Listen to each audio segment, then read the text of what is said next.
Jai Sachidanand. Good evening, everyone. Okay, so today we are going to see the thing. It means, in fact, I am also going to learn with you all the inner psychic mechanism that is Antakaran. See, we are living in the world where we can see the things completely outside. We have never tried to see in our inner self that why the thing is, what the actual thing is, how the things happens. That is the reason we may find, or sometimes we find that the other people are wrong. We are absolutely correct, and other people are wrong. But when we'll study about, when we see about, when we will listen to Dadaji or some other Jnani Purush, so we will come to know that the actual problem is inner side, not the outer side. And so to understand that mechanism, to understand Antakaran is very important. Now, what this Antakaran? Antakaran is only one word, but it has four different stages: mind, intellect, reflective consciousness, and ego. Now, mind, we know everyone what the mind is. Intellect, you all people are highly intellectual, right? Ego, everyone is having ego. Even the small child of 3 years is having ego. If you do not appreciate that person, will not respond to you. So, and reflective consciousness, which is very important. There is always a reaction of an action. But what the problem is, we always forget to see the action and we always react on the reaction. So, how we have to deal with such reactions, that we are going to see today. So, now what is mind? The mind, it means, it is in Gujarati or Hindi, it is known as man. It is the sort of subtle knot. It is neither the molecule nor the atom. It is the stage between these two. And it is continuous changing, ever changing phases is man, because it never stays at a place. Okay, sometimes, like today, I like the black color, but tomorrow, maybe I will not like to wear the black color clothes. Like today, I feel that this person is very good. I love to talk to him or her or whatever. But at after few months or after few days, I find no, it's really very boring to talk to him. So our mind is never one. Man always keep on changing. It is always, it always ride on a horse, which keeps on moving. Do not stand at a place. So it is a ever changing, the mind is continuously changing process. Now, what are thoughts? Even when there is something in our mind, there are so many knots are there. Your like one is for the house, one is for the office, one is for the family, one is for the friend. So many different knots are there. And in that particular notes, something burst up based on time and based on scientific circumstantial evidences, that is known as Vyavastsit Shakti, that is known as a thought. It is not at all necessary that thoughts are always same, or they are always the continuous, or they are always the same for the same person or for the same thing. It keeps on changing. That is dependent on the circumstances. Situation, what we call in normal language is situation. It is dependent on the situation. Every situation has different tasks, and at every situation our dealing is also different. So that is known as a thought. Something that comes to our mind, that is known as the thought. Now, what these thoughts are? Thoughts are also of two kinds. There are good thoughts and there are bad thoughts. So the mind can never be controlled. What we are telling is we have to control the mind, we have to win our mind, and we have to make it our disciple. But actually, it is completely a contradiction, because one cannot control the mind. And without mind, without thought, without intellectual, we cannot live. Even we cannot live without an ego. That we will see further. So, conquer in the mind is the biggest paradox, because mind can be known, but mind's functioning cannot be stopped altogether. It is not at all possible that we can stop the thoughts or we can control the mind. If we are sitting here, there must be a how today's session would be, what we are going to see today, what we are going to learn today, whether I can understand it or not. So many different thoughts are there in our mind, and because of that, it continuously keeps on changing. Have you seen one thing about the horse? Like, horse, whenever the horse is there,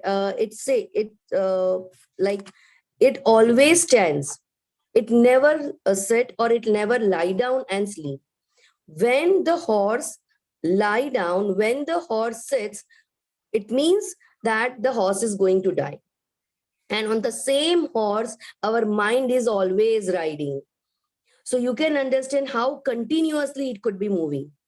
So today, right now, we sometimes use the sentence physically present, mentally absent. That means sometimes we are here, but our thoughts are moving somewhere else. If my son is playing down, then my thoughts are what he would be doing, how he would be doing. That is the part of chitta. We'll study it further. But mind, thoughts, they are continuously moving from one place to another, and it is not at all possible that we can control the mind. So, what Dadaji says, I'll explain how subtle the notes of the mind are. If you are, suppose, means what he is telling, there is a farm. And if you visit the farm in summer, if you visit the farm in winter, you will find it is so clear, right? But if you will visit it in rainy season, what will happen? We will see so many unwanted weeds are there, right? Whether we wish or not, it is our desire or not, the weeds always grow up, and we can see it everywhere.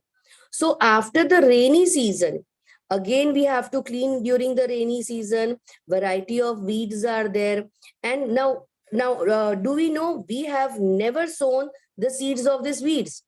We have sown the seeds for the crops which we desired, but still these weeds sprout up. So where did they come from? Nobody knows that where did it come from, because it was already inside the soil. We have not sown the seeds, but that were present already inside the soil. So same way, our seeds, our thoughts, they are already present in our mind. Thoughts were already present, but when it gets proper nourishment, it gets water, it gets sunlight. And one, in our case, in the case of mind, when we get the situation, when we get the person, it starts blooming up. And so, according to situation, by seeing the person, immediately it reacts. So what Dadaji has to say is that even after visiting the field continuously for 2 to 3 years, if you find there is not a single weed on the sand or in the farm, that means it is known as clear farm. So in our mind also, after few days, after few weeks, after few years, when unwanted thoughts or the thoughts stop coming, then only we can say that we are not less. Otherwise, so many thoughts are there.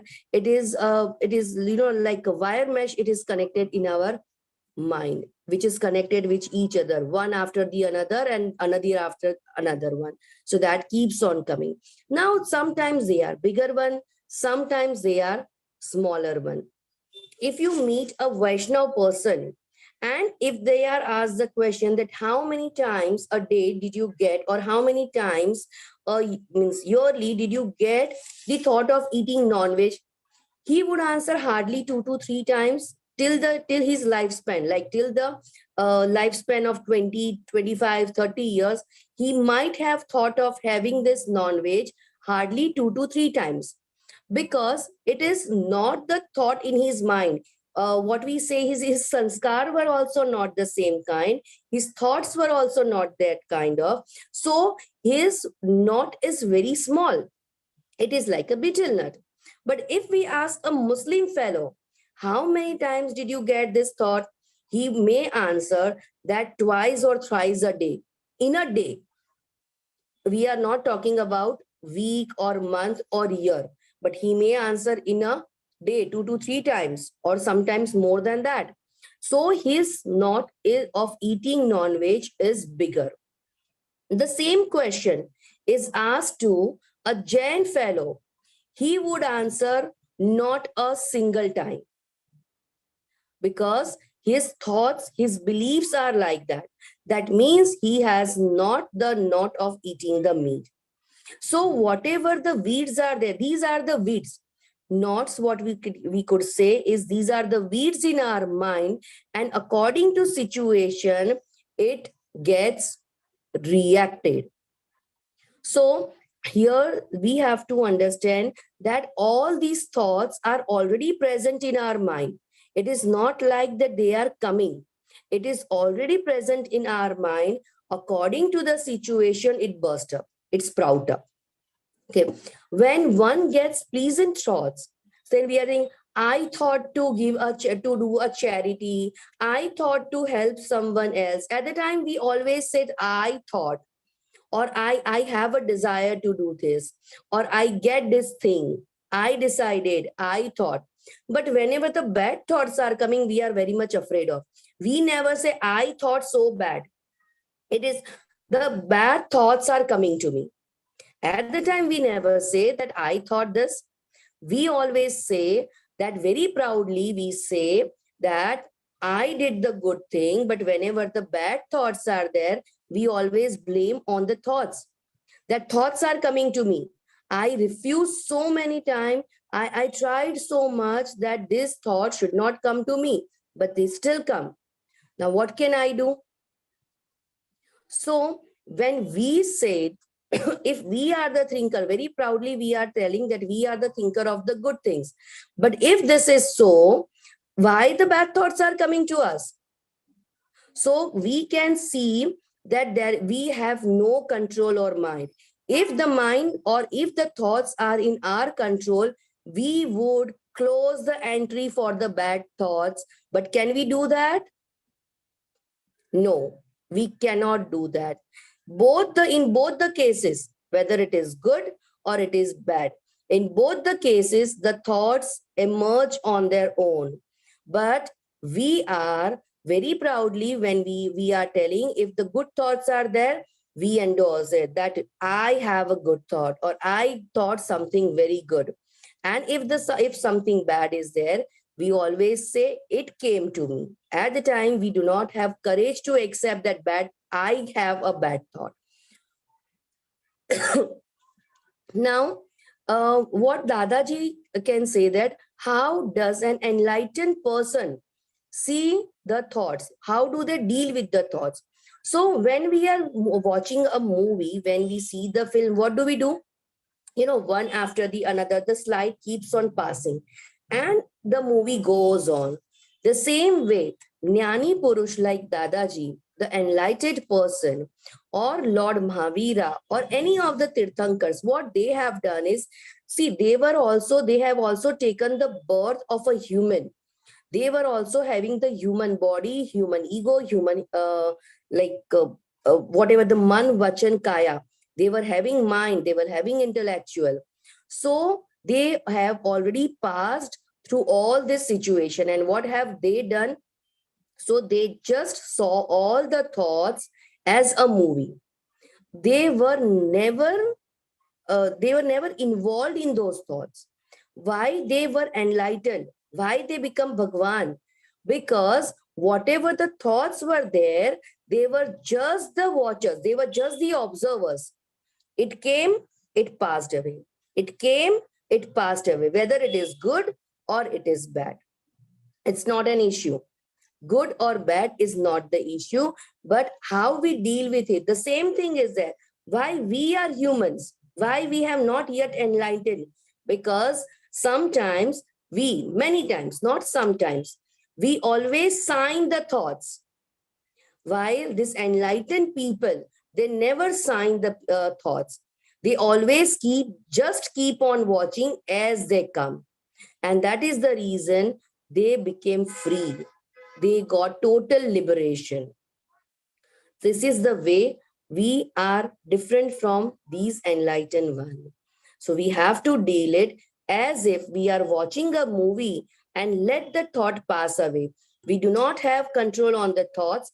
Bads will also come and good will also come. We just have to watch it. We do not have to involve into it. We do not have to sign that, yes, this should be like this only. Why it is so? That the mind is happy sometimes and sometimes it is unhappy. Happens with everyone. Sometimes we feel so happy and sometimes we feel depressed. Sometimes we are unhappy. Sometimes we don't like to do some work. So it happens because it is happening because of the mind. The mind keeps on showing us something and something new every time. We have 5 sense organs. So Oh, ma'am, please unmute. Our mind always showing these things. We will see so many things with these eyes. We will not see with the inner eye, but we will see with this muscular eye. We will smell with this muscular nose. We will hear through this muscular ears. We will feel through our skin. And it keeps us showing different things.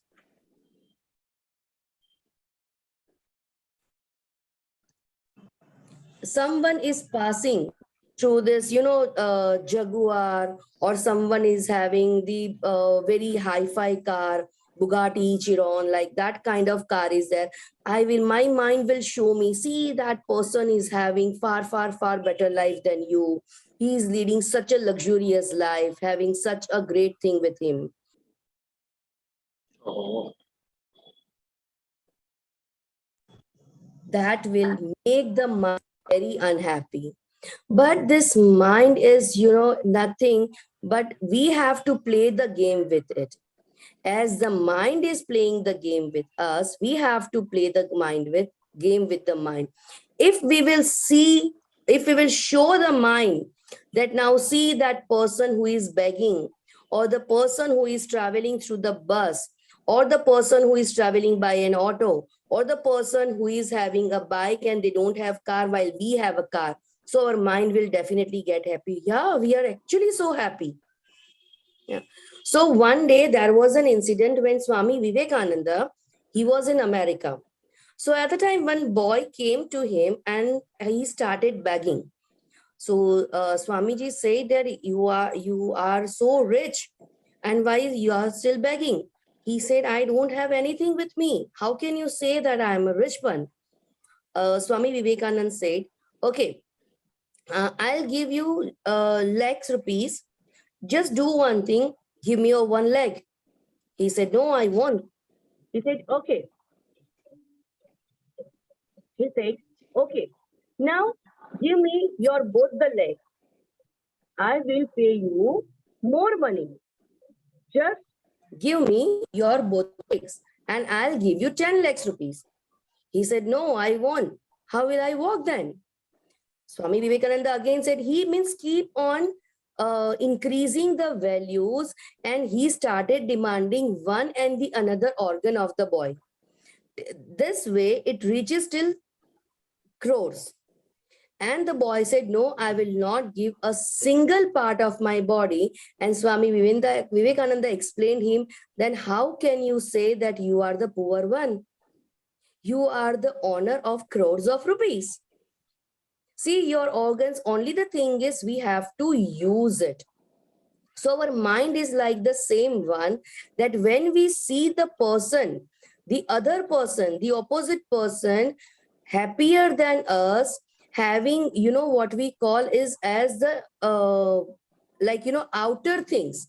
They are having luxurious life. They are having many other things. We feel jealous. we feel very bad. We feel that we are nothing, but they are something. And we keep on running and we keep on trying to reach that level. Again, when we will reach at that level, so what will happen? We will see something new. And what we are having right now, we won't be able to enjoy. So mind is like that, that keeps on showing us something and something, something and something new. So only the thing is, whose mind is weak needs such training that we have to show the bad thing so that the mind will get happy. When we see something good about others and we feel jealous or we feel unhappy, we need to train the mind that others are more needy, others are not having the facilities what we are having, so maybe the mind will become happier. So this is the way we have to teach the mind, we have to train our mind, and then only we can be happy. Because this is an initial training. Afterwards, after understanding the theory of this enlightened person, we do not need to explain the mind, it will come automatically. So what kind of knots are generally there in the mind? The knots of greed. I want more. Always there is, I want more. I want more. Proudfulness. I did the thing. Deceitfulness. That means nowadays it is very common because everybody wants a shortcut. Everybody wants to achieve the things at very younger age and in very short span of time. And because of that, we always cheat the person or we become deceived. Anger, every now and then, everyone is having anger. It is known as, it is like we can see that the anger is on the tip of the nose. Whatever happens, if something will happen, the anger will burst out. So these are the different knots of our mind. The knot of proudfulness is somewhat better that of the greed, because when the person is proudy, right, so the opponent person, the other person will realize that he is so egoistic, he's so proudy. And sometimes if a good friend or if someone good fellow is there, will remind him that you are so proudy, you are so arrogant. This is not the behavior, right? But so the person will understand, yes, maybe I am proudy, I need to work on me. It could be seen outside very easily, and so it can be removed. But greed, the owner of the greed doesn't know that he is greedy, and he always keep on asking something and something completely in free, or will try to get by cheating others. So that greed is very dangerous. So always be careful about the greed. When it is a saying that the free things are actually very costly. Once you have the habit of having the free thing, it will be very difficult for a person to spend money, even for the person, even for his own self. So it is very, and sometimes when you are taking the thing in free, you have to pay with your self-respect. We have to pay with some and the other thing, and the greed increases. By getting the things in free, we are increasing the greed. When we get 1 rupee in free, we always wish, I wish I could have 100 rupee. I wish I could have 1,000 rupees. Someone should give me this. Someone should get me that. I remember one incident. There was a small boy. He was from a very middle class family, right? He had never seen the hi-fi cars or something, living in a small village. One day, a man came there in a very hi-fi car. So that was quite big, like Audi kind of. It was a big car and it was a luxurious car. So the man came out. He had some work. He did that work. Now that boy was seeing the car very fascinately. You know that he was seeing completely, because he was astonished to see such car for the very first time in his village. So he was just seeing it. When that man came to the car, he asked, "What are you seeing?" He said, "I'm just watching this car. It is so pretty. It is so beautiful." So the man asked, Would you like to ride it? He said, yes, of course. So the man allowed that boy to sit in his car and took him for a drive. So he was in a deep thought. That boy was in a deep thought. So, and then he asked that the man asked, what are you thinking? He asked one question to him that you must have worked very hard to get this, right?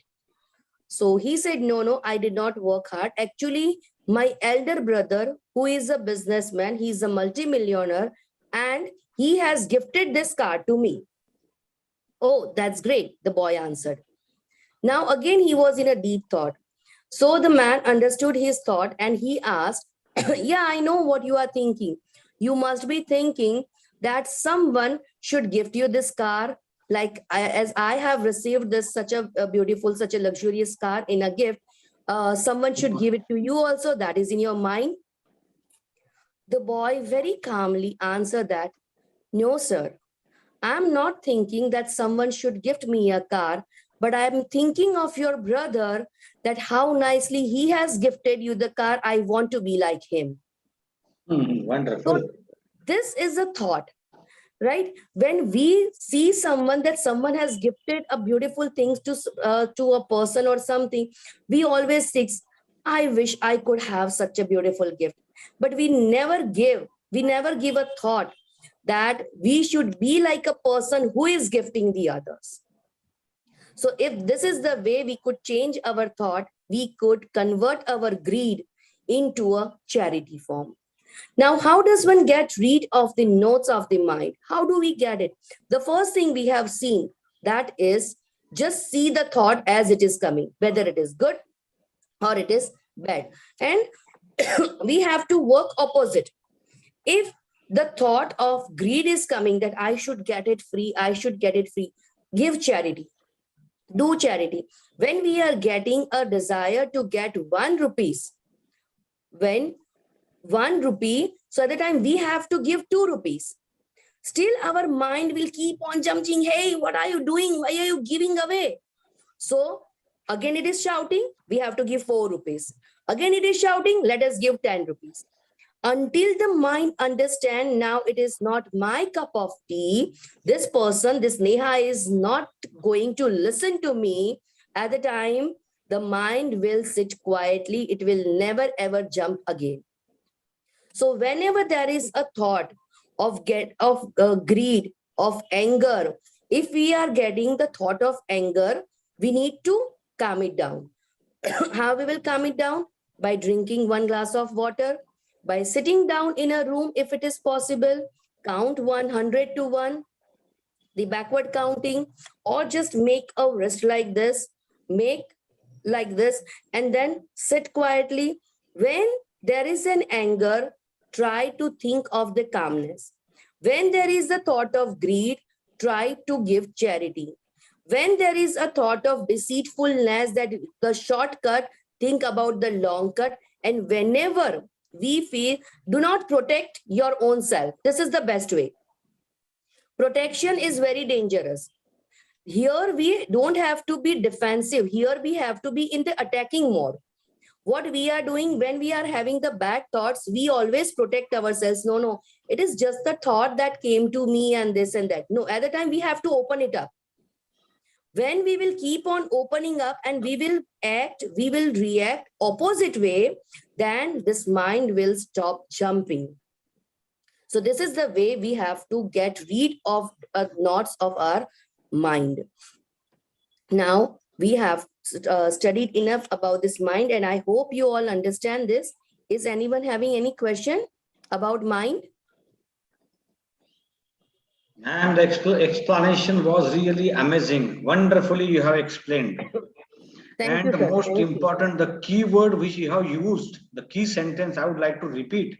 It is very necessary that one should not involve with the Yes. thought that comes to mind. One should not color himself with the thought that comes. Because if he merges with the thought, for example, a thought comes to my mind that if somebody teases my sister, how would I behave? Now, this is a simple thought.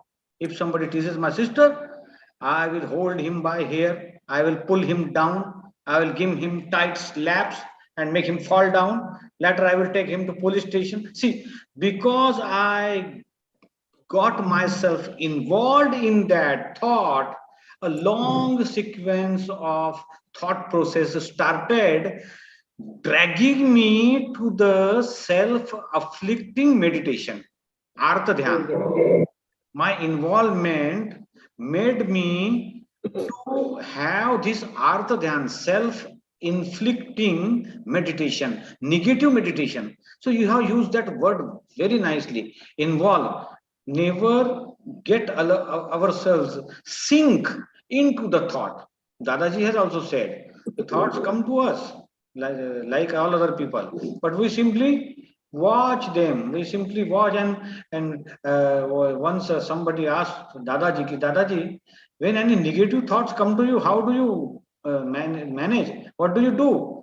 Dada says, I simply tell my mind, you have shown me this thought, thank you. Please show me the next one. Instead of getting involved with it, show me the next one. I have considered it. हमने समझ लिया है. मन साहब आपने जो चित्र दिखाया है, अब अगला चित्र दिखाइए. So this was wonderful discussion. Thank you, ma'am. Anybody else, any question or anything to add? We are studying Antahkaran, and the first department of Antahkaran is finished. That is mind.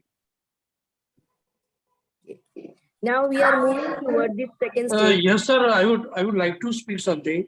Please do share. Harin sir, Yeah, welcome. this is you said very correctly. Somewhere a few years back, I heard that your mind should be just like a traffic police.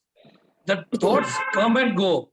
You just have to observe the thought, and it is in your hand which thought should stop and which thought should go.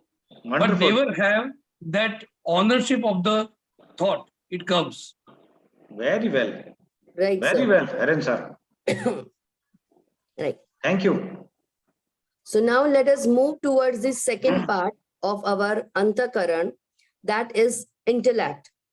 Nowadays, people are highly intellectual, right? Because we are working more on IQ, intelligent quotient. So definitely the person is very intelligent nowadays. But here what intellect we are talking about, that is the true wisdom of the inner self, the jnana of the inner self, that is the true knowledge about our own pure soul. So what that knowledge is, the knowledge of all the topics, the worldly topics we contain, that is known as, that is in the intellectual side, but that all contains ego.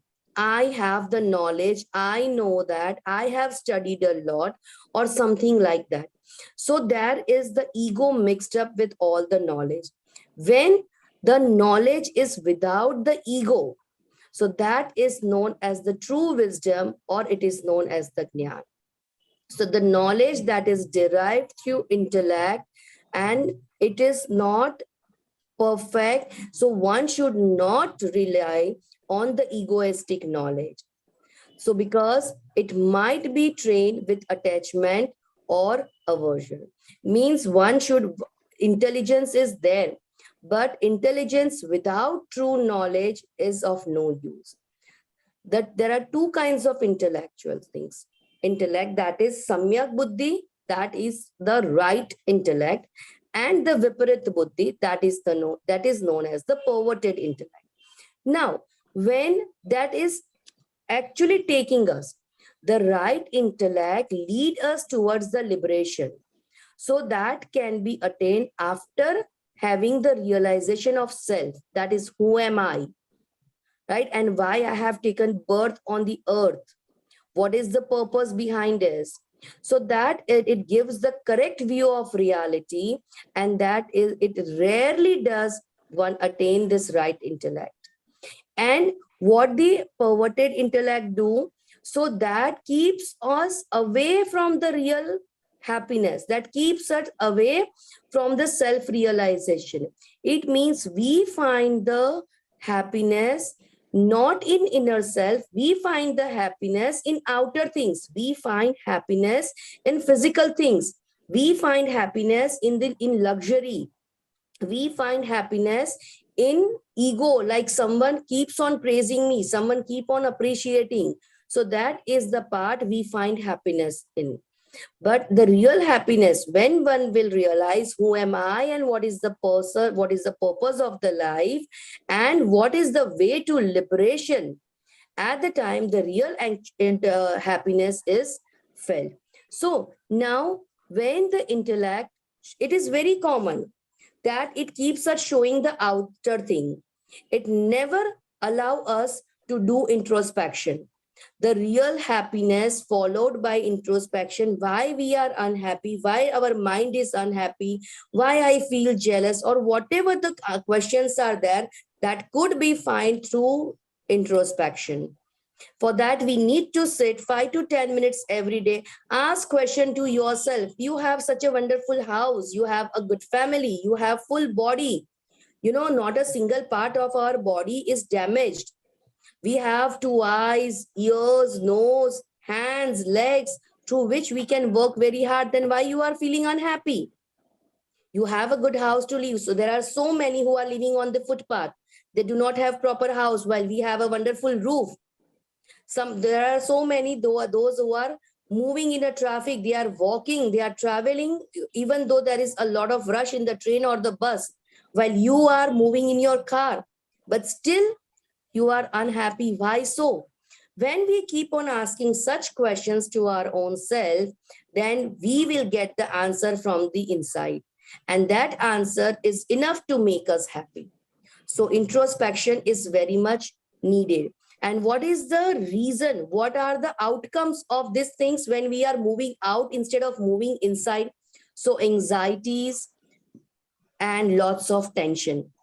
We have given the name hypertension, psychosomatic things. Nowadays, you know, psychosomatic diseases are more. Why so? Because we are thinking more, we are expecting more, we search the happiness outside.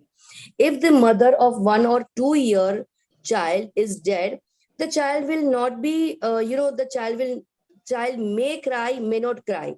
Maybe the child is playing outside because he didn't know anything actually what had happened. He doesn't know, it is not is in knowledge. So effect will be very less. The same thing will happen to 8 to 9 years boy, will give him little bit more effect because his mind is developed, his intellect is developed. So maybe he will cry more. But if the same thing will happen to 18 to 20 years boy, it will affect him more because he is highly intellect. He is fully developed. He could understand now what, who will do the things for me, who will cook for me, who will keep my things properly, who will wake me up in the morning for the college and the tuition. Now what will happen? I'm completely helpless without my mom. As he was fully developed, his ego was fully developed, and because of that, he will feel more unhappy and he will be in a great despair. So now the anxiety, the counterweight is anxiety and restlessness. When we are more intellectual, when we are more developed, at the time we are more having more anxiety and more restlessness. So the rich men, the poor men, you know, this masons, those who are working for the whole day, they are, even though they are sleeping in a hut, they are sleeping on the footpath, they will sleep very nicely without any tension. While the rich men are always in intention that somebody should not cheat him, somebody should not take his money away, or something should not happen to him. He couldn't sleep at night properly. So what is the counterweight? That is the anxiety and restlessness. So wherever there is intellect, there is always the ego that I am doing the things. So Bhagavan Sri Krishna has called intellect perverted. It makes one wander restlessly in the world because we never feel happy even though we are having so many things. As we discussed earlier, that we are always riding on a horse and the horse always keep on moving and moving and moving. So if we want to attain liberation, do not listen to the intellect. It will keep on showing you what the enlightened persons are doing, that who who can show you the path of liberation? The one who has already attained it. If the one who has not attained the real happiness, how can they show you the path of happiness? So when the intellect would wake you up even at 2 o'clock at night and mislead you, your wife encounters you at certain time, but this sister intellect is your constant companion. It keeps on moving with us. Without intellect, we cannot leave because it keeps us pinching. Do this, do that. You don't have this, you don't have that. So at the time, we have to fight with it. And it is not easy to fight, but slowly, slow and steady wins the race. In spite of a great amount of intellectual development, there is still a lack of happiness. If we have lots of intellectual, if we think that this is only the way to be happy, if this is only the way to get the liberation, why still we are not happy? Because that everything inward intellect, there are two kinds of intellect here we are talking about, inward and outward. What we have discussed right now, the worldly knowledge and everything, that is the outward intellect. The foreigners are having outward intellect. They are always in attacking mode while we are in the defending mode. It means we always try to protect our ego. We always try to protect our own self. So here the Indian people, they are highly developed. When it is said that their nodes, anger, greed, deceitfulness, proudfulness, when they all are at the top level, at the tip, and they are fully developed, so they take birth in Indian land. They take birth on Indian land, and the foreigners are instinctive, and they are and composed. They are very easy. They are having the natural reaction. They do not cheat from inner side. Whatever they are doing outward and very easily, like simply, if they wanted to say you are bad, they will say this is not good, I don't like this. But what happens in India, that is on face, people are telling, oh wow, great, it is a great thing, very nice. But from inner side, on when we will meet some other person, oh, let it be, it was pathetic. But I just have to, just to make him happy, and I said, oh, it was very good. So this is the kind of deceitfulness we are doing. This is the kind of cheating we make on the other person. So this is inverted. Means from outer side, it seems that we are very good fellow. We believe in something, this spirituality, we believe in this. From inner side, this person has done bad to me, and one day I will definitely show him that how bad it is to cheat on me. Right? So this is what happens when the person is highly developed. So here, and one more thing is that when the highly developed person are there, when the highly intellectual person are there, when the spirituality are taught to them, it becomes very easy for that person to understand. And they will get the way of liberation. So we have to get the proper development, inner development. Here we are talking when we have to move towards the liberation, we always have to work for the inner development, not the outer development. Now, chitta, the reflective consciousness. People are always telling that my mind is moving outside. As one sentence I said, they're physically present but mentally absent. So at the time we said my mind is moving here and there, I cannot concentrate, I cannot work, I cannot pay attention. So at the time actually the mind is not moving, but this chitta is moving outside. The reflective consciousness, what we are talking about, that is moving outside. So after the mind and intellect, the third constituent of the antahkaran is chitta. That is known as the reflective consciousness. What it is doing, when it visualizes something, it takes the photographs and some things or the person or anything, and then start doing the projection of that photographs in the mind and keeps on showing you, we want this and we want that. And in that, when the ego mixes up, so that becomes the part what we desired or what we wish. So here the functions to now the chitta, how it is working, taking the photographs, project the photographs, and keeps on showing. I'm sitting in India, but I have the photographs of America, that here such a beautiful place is there, wonderful things are happening here, atmosphere is so good. So it will keep on showing me continuously, and my chitta would keep on wandering in America. I may have the dreams of America also in my sleep. So that what chitta is doing. The working of inner psychic nexus, that is the antakaran.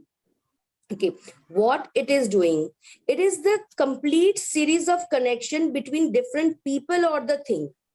The mind shows the pamphlet that it should be like this, then chitta makes the picture of it.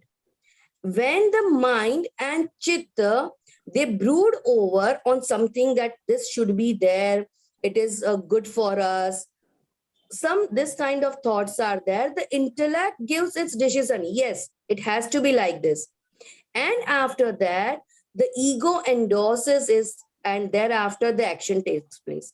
So, it is a step-by-step process. The first one is who is involved? The mind is involved.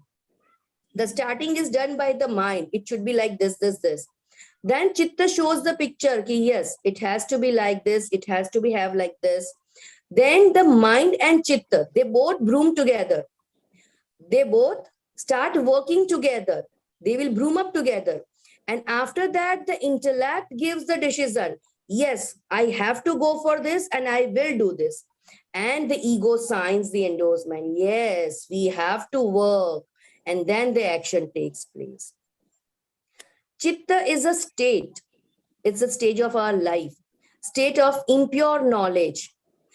Before that, intellect gives its decision. Confusion prevails in the mind and the chit between these two.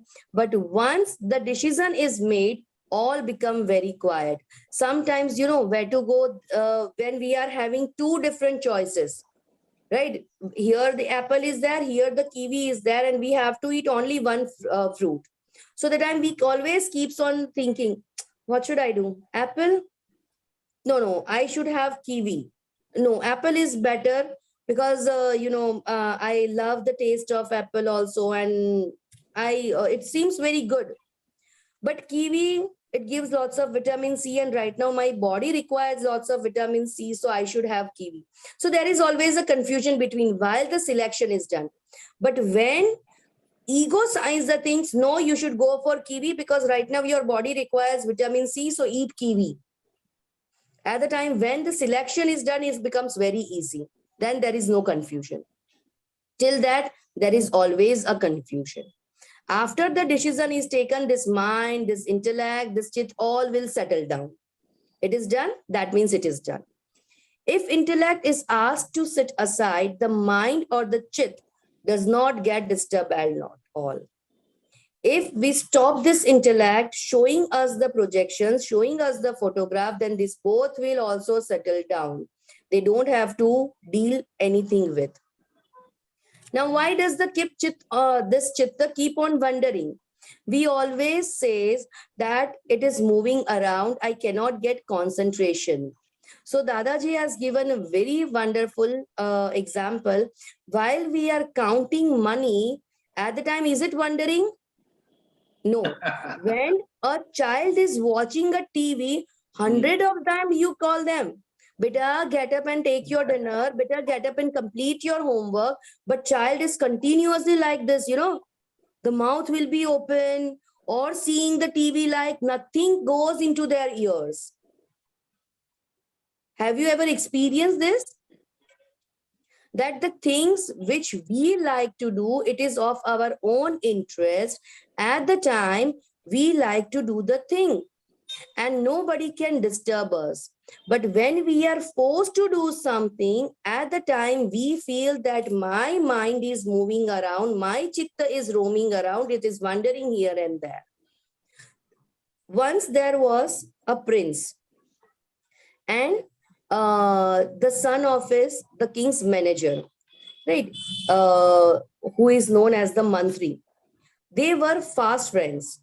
Both the sons, one of the king and one of this king's men, they were very fast friends, doing all the activities together. But the prince was very like honest. He was very good person, and he believed in God. So whenever he was praying to God, he was always praying with a very good concentration, with the presence of chitta. He was very nicely, he was a great devotee. So his friend, the son of this manager, asked him, yeah, how can you pray the God with such a great devotion? For me it is not possible. I cannot sit for half an hour. I cannot sit even for 10 minutes with a quiet mind. It keeps on jumping always. I cannot sit. I cannot do meditation. I cannot pray to God the way you do. What is the reason behind? The prince said, okay, I will show you some other day. Few days have passed, and something had happened. They both were going, and something had happened. So the prince got angry, and he said, tomorrow will be the last day of your life. So the friend asked that, why? It is such a small mistake. You can forgive me. I am your good friend, this and that. So the prince gave another thought, and he said, okay, let us do one thing. Tomorrow in the court, I will give you one full bowl of water, which is completely filled up with the water, and you have to take a big round of the court. All the courtiers and everything will be present in the court. They will look after you. If a single drop of water will fall down, your death is confirmed. And if you could complete the round, then your life will be saved. I will not give you any death sentence. He said, okay. The next day, all the courtiers and all were present in the court, and one full bowl of gold, it was the gold bowl, it was filled with water, and there were diamonds on the golden ball. There were so many jewels of this. It was shining like anything, and it was filled with the water given to that son of the manager. And he was asked that now you have to take a turn, and not a single drop of water should fall down. He said, okay, now this was the question of his life. So he paid full attention and took a full round of the court. At last, when he completed the round, he got very happy and asked the prince, see, prince, now you cannot take my life away, because I have fulfilled your condition. Not a single drop of water has fallen down. The prince asked the question, yes, I could see that, but have you seen the beautiful gems, the beautiful diamonds on the golden ball? He said, where? I didn't see that. Okay. Have you seen the golden ball? He said, no, I actually didn't notice it. Okay.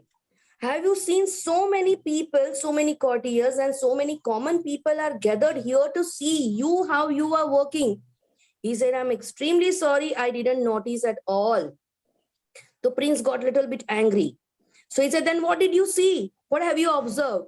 He answered, my full concentration was on the water, that it should not fall down. The prince said, my dear friend, it was just a drama to make you understand that when you will find that what is more important and what is on the priority base, your mind, your chit, your concentration will definitely be on that part. So here it was the question of your life.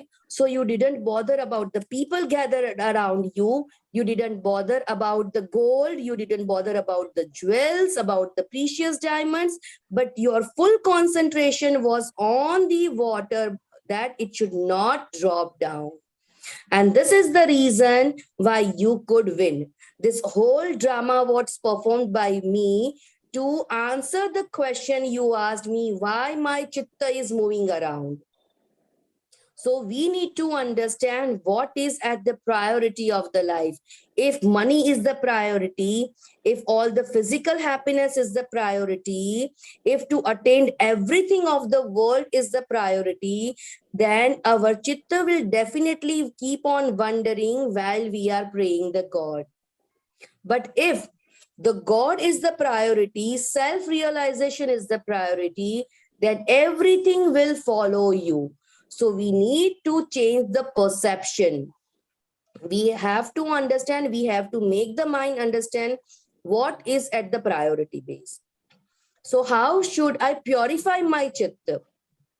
It is the all the religions word they are teaching, do meditation, that we have to control the mind and everything.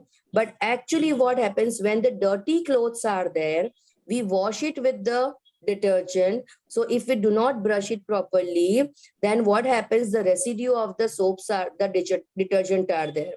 To remove this we have to use the soap, then there will be residue of those. It means what things we are using to clean it, they keep their residue on that. So whatever today's this worldly religion are there, they always keep their residue on it. So how we have to get rid of that? So Dadaji asked, do you come across lack of concentration while counting money? As we have discussed earlier, this Dadaji asked this, so it doesn't happen. Why? Because it is of our interest. One needs no effort in concentrating in the matter of keen interest to oneself. We have a great interest in money, in the physical happiness, but we do not have the pure concentration on our self-realization or our inner chitta, inner intellect. And so it keeps on moving every time. So now how it will become the fully blossom with joy? So it will when all the passion of deceitfulness to cheat someone, to get more from someone, to, like the shortcut to be happier, that will be given away, that will be thrown away from the mind. And how this will happen? By countering it. Because mind, intellect will definitely show us this is the shortcut way, we will get the better happiness. We will be in a short period of time, many things will come to know. But at the time, we have to counter it. It is no longer required. I would prefer the long cut, but I will not cheat the others. So when this will be removed, such knots will be removed, the inner happiness will automatically blossom. Wow. So Kabir ji was the great thinker. Sir, can you please do the, yes, thank you. So Kabir ji said that I thought God is too far, but he is within my heart. Still a veil of deceitfulness hides God from my side. So when the veil of deceitfulness obstruct the vision, and therefore God is not seen. Otherwise, God is nowhere, but he is within us. So when when pure vritti, that means propensity of the chitta does not hover around mundane things. The common things are there. This all the worldly happiness, what we see with our this muscular eyes, that is all fake things. And that will never bring the happiness to the mind. Why are the bells hung in the temple? It is for the purification of the mind. Because of our chit keeps on moving and moving and moving, even though we are in the temple. Sometimes, we join the hand, we are praying to God, and there is a thought in a mind, my new shoes are outside. Oh God, I just wish when I go out of the temple, it should be intact. So this is the thought in the temple we are having, right? So why the bell is there? It is just for the concentration of our chitta. The sound, the rhythm it makes, that will concentrate, and this perfect concentration is not feasible. So various objects causes one chitta to waver and wander, and all these things in which chit keeps on moving here and there, it keeps on wandering. are your passions and snare your chitta. Eating bhajia and enjoying them with is not a problem. But when we cite it, and next time when we are eating this bhajia, it means we sign it. Yes, it should be like this only. It has a perfect taste. It should be like this only. And whenever we are eating it for the next time, what happens? It doesn't have the taste like earlier. So here our chitta is concentrated, right? So first time we had a signature that it should be like this, it has to be like this. And second time when we are eating, instead of living in present, instead of enjoying whatever is presented in front of us, our chitta is wandering in the past. It is not like that. So here the chitta keeps on moving. And sometimes we have that beautiful thing to eat, but for the chutney, for the sauce, yeah, bhajia was good, but the sauce was not that tasty. So at last, we just feel agitation just because the chutney was not good, that sauce, the dip was not good. So here the signature. In such small, small things, we keep on signing. And this is a trap. This is a trap which we cannot understand, how we are trapped into such things. And every time we keep on signing, it should be like this, it should be like that. And when we get this, no, it is not giving me the happiness. Now I have to find the next one. If that thing would be the real one, then we would have definitely find happiness, but we are not finding happiness because the real happiness is not lying there. I tell you one example of my life. I was in 8th standard. At the time, Luna, here in India, there was a Luna, it is a two-wheeler. Luna and Kinetic, they were very famous. So my father wanted me to buy that Kinetic. But I was very teeny at the time, and Kinetic was very heavy vehicle. I could not hold it. I couldn't balance myself.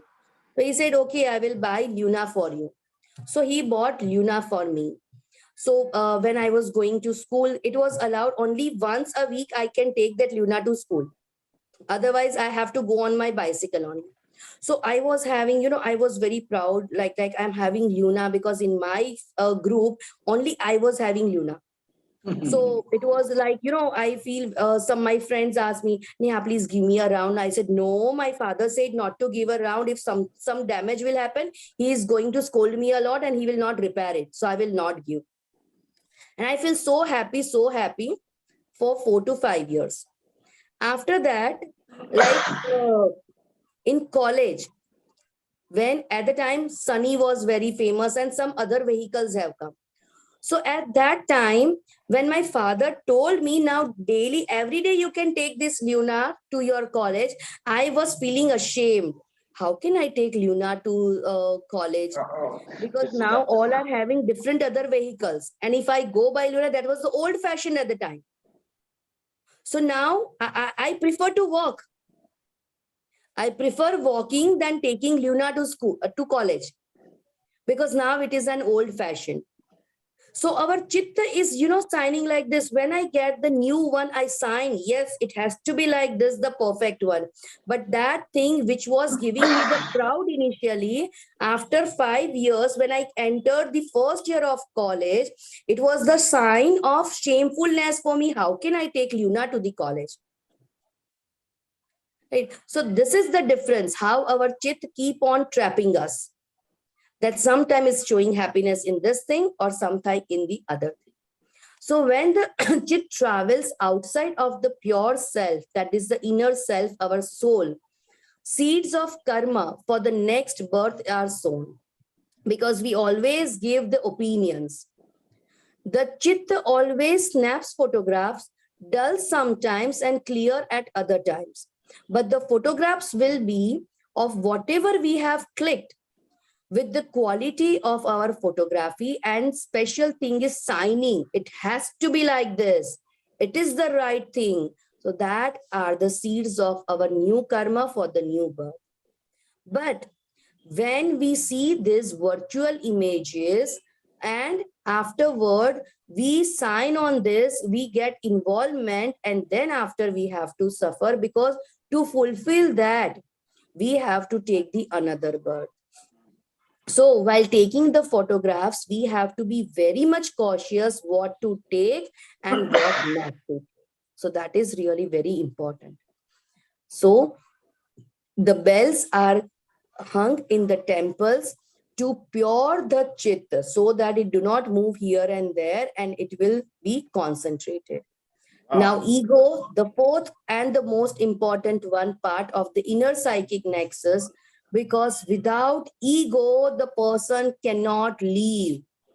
If the ego is died, the person will also die. One, ego is really bad also, but ego is required to leave also. Here is the contradiction in the sentence, but it is the fact. Before we go ahead, do you have any question for the previous slides?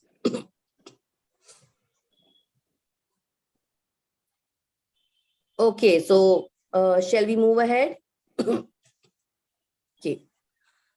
The final endorses what the intellectual here the agreement is signed with the mind or the chit, that is egoism. When the decision is taken, why when we take the decision, when the ego signs that.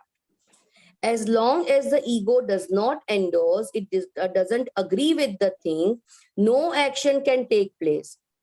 But the intellect, being an indirect light of this consciousness, through egoism, when it takes a decision, the ego indefinites itself with the automatically and the action takes place. It is very simple for ego to take this action. The work of ego to make the photographs, to make the visualization, to make the decision into the action. If we resolve to get up at 5 o'clock in the morning, we will definitely get up because it is in our mind. It is in the subconscious mind that I have to do that. That is the ego. Once it happened, when Swami Sahajanandji was there, he went to Kathiawar, and there was a king in that Kathiawar. He said, here one ascetic is there, one sadhu is there. So he's very pious, and whenever he comes to me in my only this fort, he used to stay underground for 15 days. So the Swami Sahajanandji said, oh great, that is real great thing is there. So now the next time, whenever he comes to you, let him, allow him to do the same thing.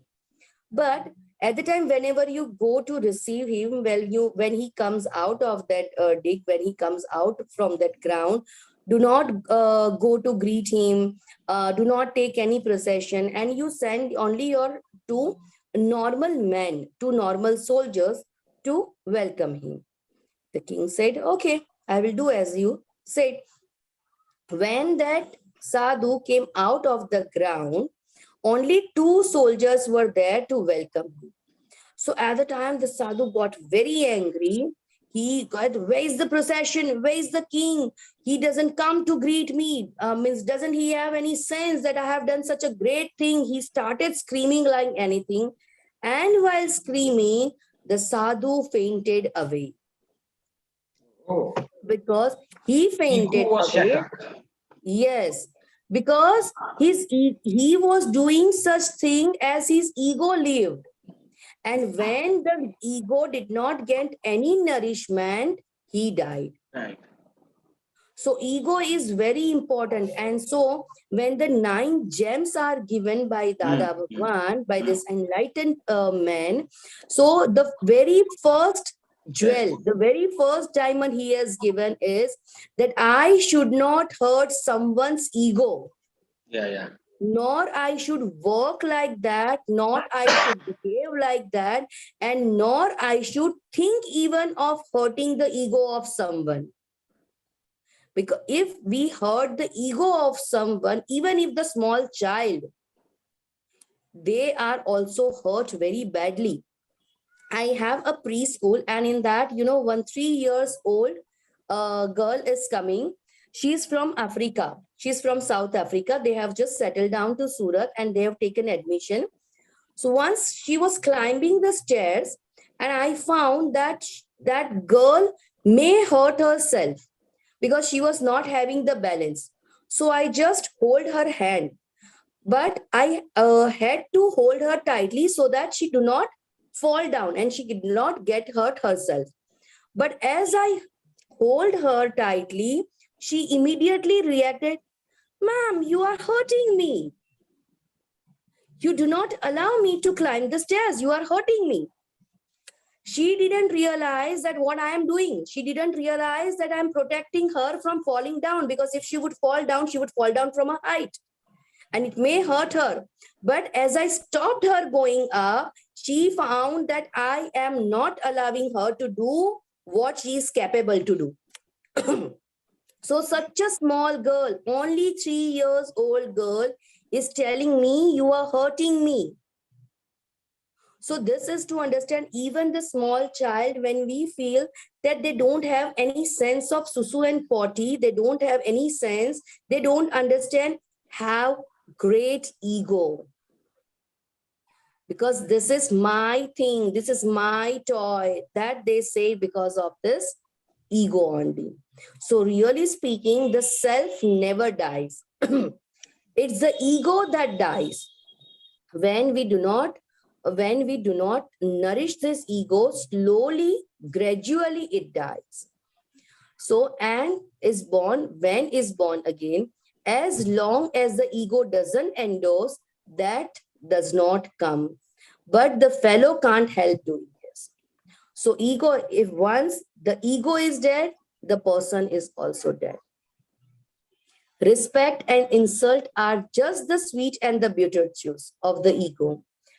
When someone, Dadaji used to say very beautiful things, that when someone insults you, we get very angry. He has insulted me in front of people. Publicly, he insulted me. And so we always envy. We are having that anger in our mind. And because of that, we have this tension. We will become restless. We will become angry. We are burning from inner side. And that gives blood pressure and maybe other diseases to us. That is the gift given by our own agitations. So he used to say very beautiful thing. Once it is asked that what to do when the person insults you. So he answered very nicely, when the persons tell you, "You are like a donkey, idiot." So just imagine of a donkey and think that, do we have two horns? Do we have four legs? Do we have a tail? Is it so? No.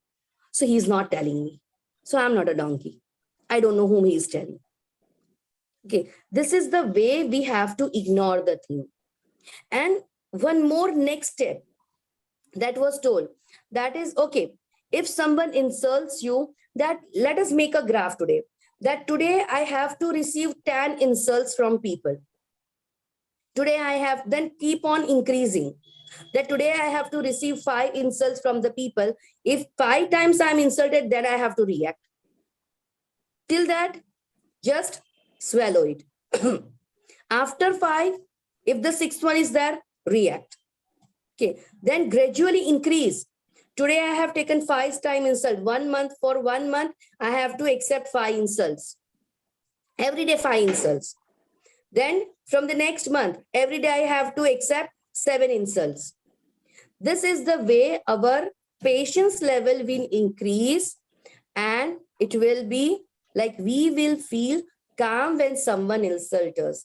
And what he is telling is that actually insult helps you out to wash your clothes without soap and without detergent. When someone insults you, at the time we can keep ourselves calm. We can remain, means we have no envy for that person. Even after he goes away, after he meets us for the another time, we do not have any kind of reflections for his reactions for him.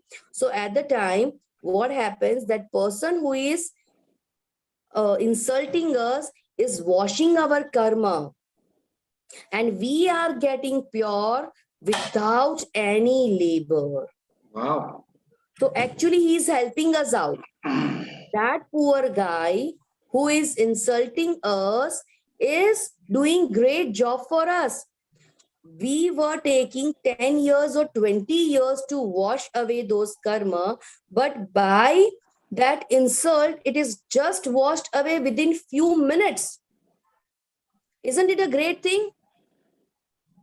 See, this enlightened person have a great researches. So now if someone will insult us, then what we will have a thought in our mind? Oh, he's washing away my clothes. He's washing away my karma. So I should be, I should have gratitude for him. That the poor guy insulting me in front of other, he is getting bad. Plus, he is washing away my karma and he himself is having his own karma. So he is making his own loss to make me in profit. So isn't that person a great one? So we should be thankful or not? Right? So this is the way the enlightened people change the thought of perceptions and we can get the pure liberation. If the other person is willingly drawing out of the, so when when someone insults you, we are having sweeter juice also and bitter juice also, right? Excess of anything is also harmful. Sweet things are also harmful and bitter things are also harmful. So what happens when someone insults you and think that he is just squeezing away the bitter juice from us? So bitter juice of the ego is taken away. So it is very useful to us. We will become normal. We will become very calm. And that we will become pure. We are getting pure. So insult is sometimes really very helpful. So be thankful to that gentleman or a lady who is insulting us. So now the risk of egoism on the spiritual journey. Being spiritual is the need of an hour. Whatever we are feeling right now, what the sufferings we are passing through, what the problems we are passing through, that is all because we do not have the right knowledge. And that right knowledge comes through the spirituality. Spirituality may not help you buying the luxurious flat or the car or something, but it will definitely bring lots of happiness even without those worldly physical things. That will help us to be calm, to be restful, to be relaxed. And it will definitely give us real intellect to behave, to be calm in any situation. That's fine. So what Dadaji said, that ego is your world. Your ego is your world. And so repeatedly he said, never take away the ego of any person. If you will take away their ego, they will be left with nothing. And that may be the reason of his end. So let us suppose a person did not return our 5,000 rupees. As long as he does not return the money, our ego is not satisfied. And I wanted to say few words to him. He's like this, he's a cheater, he's like this, he has bitten my trust, whatever I wanted to say. And we will create a fuss, or we will sue him also. But once that person will come to us, oh, please forgive me, I'm in a great, I'm lots of worries, I'm in tension, I don't have this and I could not pay you. He would weep and he would cry. And then we will say, okay, no worries, I'll forgive you. We say that because our ego is satisfied that he is sorry. He is sorry for what he has done to us. When the mind decides to count beads, so the action starts automatically. The hand will go on the beads, it will automatically start working, and the mind is counting. The ego is also working with the inner instrument. So everything is gathered, that is known as man, buddhi, chitta, and ahankar. Mind, intellect, chitta means consciousness, and the ego. It works together. It's wandering outside. At that time, the ego proudly feels that I counted the beads. So thus the karmic seeds for the next birth are sown. So Yes. whatever we are doing, who is doing that thing? So this Neha is doing the things right now. I am not taking the class. Neha is taking the class and I'm just seeing it that what she is doing. So be the observer, not the doer. Simple thing. If we want the real happiness, what we need to do is just be the observer what the things we are doing. Never be the doer for the good thing also as well as for the bad thing also. Initially, it will happen for the bad thing or whatever the unwanted things are there. Be the observer of those things. Then we will have a practice of being the observer of the things that like good things also, like a charity we are doing, be the observer. It is also done by Neha, not by me. So this is the way we have to separate and we can get the real happiness. So how does the inner psychic mechanism function? The parliament of the inner psychic mechanism, that is automatic. The mind, the intellect, the chit, and the ego, they function together in a very natural way. There is no one to guide it. There is no force that is to be applied on it. That happens based on the situation. But it does not seem to happen when the mind starts shouting in the inner psychic instrument. The ego takes the phone call. That means the chitta answers it and it lifts the receiver and says, hello. It means everything. The culprit, what we say, all the root, what we say, that is the mind. When the mind starts something, the intellect, the ego, the chit, all are followed. So when the mind will be calmed down, rest three have nothing to do. So actually one was to simply know and perceive functions of the mind, the intellect, the chitta and the ego. So whatever the actions are done, that is through the mind, ego signs it, and we feel that we are doing it. But actually, it is the combination, the action that takes place automatically. And what we need to do is just be the observer, don't be the doer. Okay. Second thing is, whenever there are the thoughts of deceitfulness or something, we have to counter it. That mind, please sit down. This time I'm not going to listen to you. I'm going to do what this Neha feels good. So that way the samyak buddhi, the inner intellect will gradually grow up. So I hope that it is clear to you all. And if you have any questions, you all are free to ask the questions, please. Wow, ma'am, thank you very much. It was so nice of you to continue explanation without even having a glass of water. Your No, sir, I had reflective it. consciousness was all together throughout the session. It was in the nice flow. I invite now participants to unmute. Please unmute yourself and you can add to it, or if you have any question, please ask. This was all signs of man, buddhi, chitta, ahankar, antahkarana, inner psychic mechanism.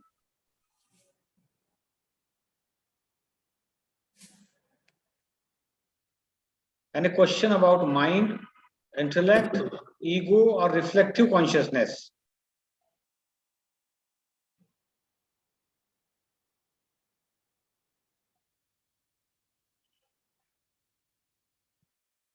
I think I have to invite some. I would like to request our mentor Lala sir to light few more things on such a profound topic.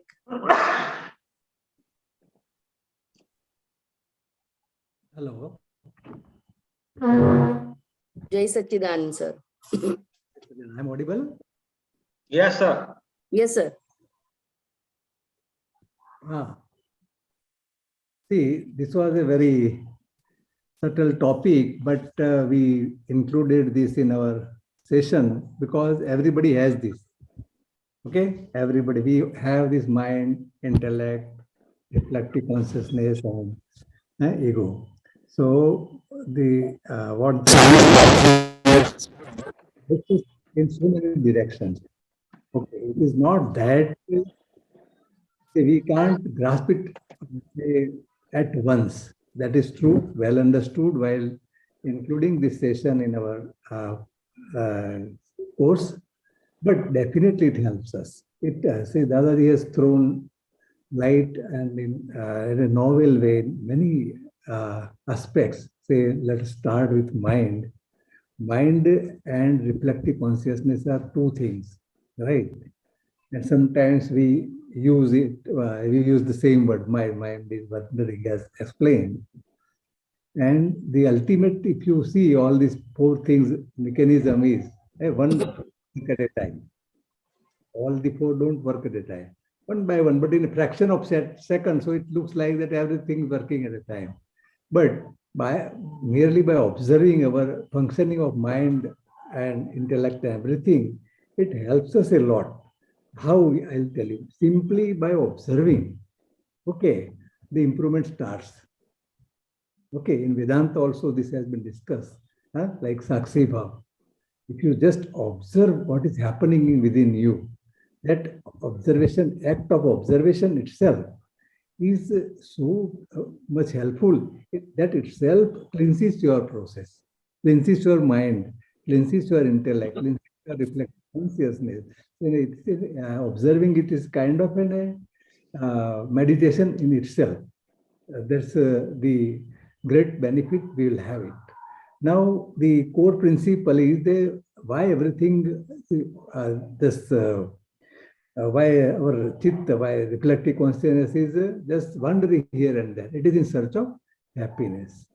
So wherever it wanders, suppose everybody has a different things where one's reflective consciousness is wander. That means you believe that there is a happiness there.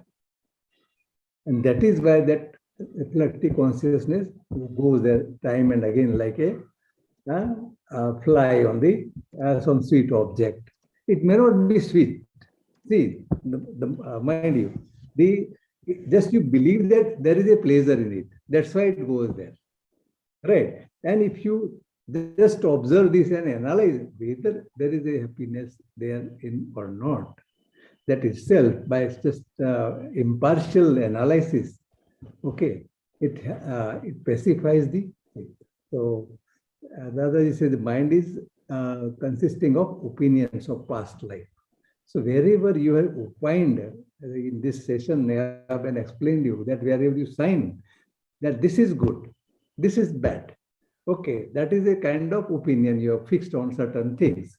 And accordingly, your mind is formed in previous birth, and with your breathing that burst at appropriate time. Suppose you go to a vegetable market, okay, then you have different opinions about different vegetables. Vegetables per se, they don't have anything. Okay, they are in their own nature. But you have different opinions, that your parents have told something, you have read something in the newspaper like that. And you decide that. Accordingly, that this whole process will start. This is good, okay, or this is not good. So you will buy or not buy. Like that, this will happen. Right? I'll give you a small example. Right? When I was in Hyderabad, Neha, okay, you see, in our area, Gujarat, there are so many people with rheumatism I have seen. Right? Many aged people, about 50, 60, they will have problem in walking and all these things. I was staying in a very big colony, about 300 houses. I was seeing there are so many senior people, they did not have this rheumatism problem. Right?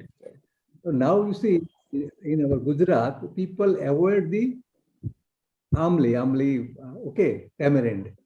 Tamarind. They use tamarind, there will be a gout and all these things. This is our belief. There, every meal, they use tamarind in Andhra Pradesh.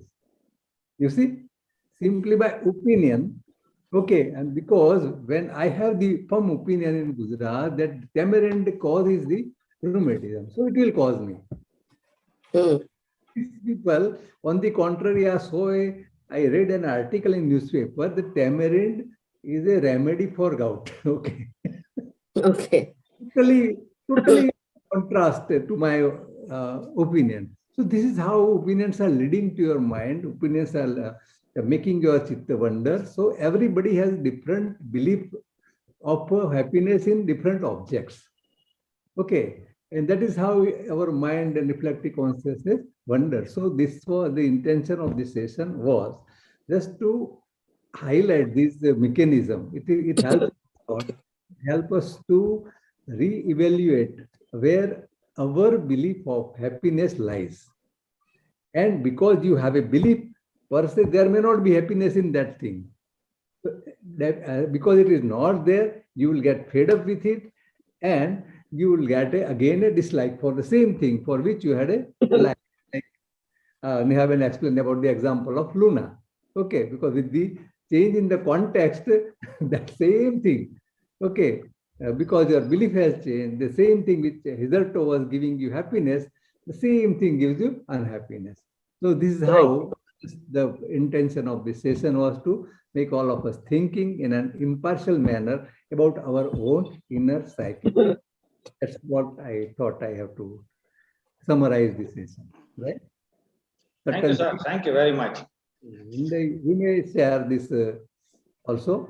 We'll share this PowerPoint in the group so that you can study it further and discuss sometimes. Definitely.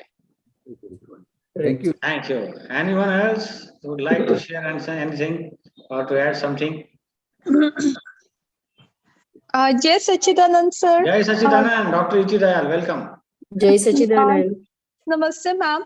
It was really a great session, because we human beings, we are both physical and non-physical, and we explore our physical aspect. Like we have these organs, and these organs work like this. We need this to nourish our physical body. But in the previous session, we were taught that our gross body, our physical body, is driven by subtle body. So it is also very important to explore the subtle body. And the subtle body is, I think this is all in the subtle body only, this chitta, mind, intellect, ego. We need to differentiate between these things. We need to explore these things. We need to learn how to manage the activities of our subtle body. So, ma'am, this was really a very important session, and I hope we will get more from you, more such sessions from you. Sure, ma'am. Sure. Thank you, Thank you, ma'am. Thank you very Thank you much. so much. Thank you, ma'am. So with this, let us conclude. If anybody has to share something. Thank you very much, Neha ma'am. Thank you very much, sir. Jai Thank you, Lala, Sachidanand, sir. Lala, sir. Thank you. Thank you all the participants. Please do not miss the next session, which will be equally interesting. Human life as a square spot. That will be very interesting session. So please do join. Let us meet again. Thank you very much. With very humbly, Jai Sachidanand. How you can design your own next birth. Okay. Yeah. Afterlife session. Yeah, it will be very enriching session. Thank you very much. Please do come back.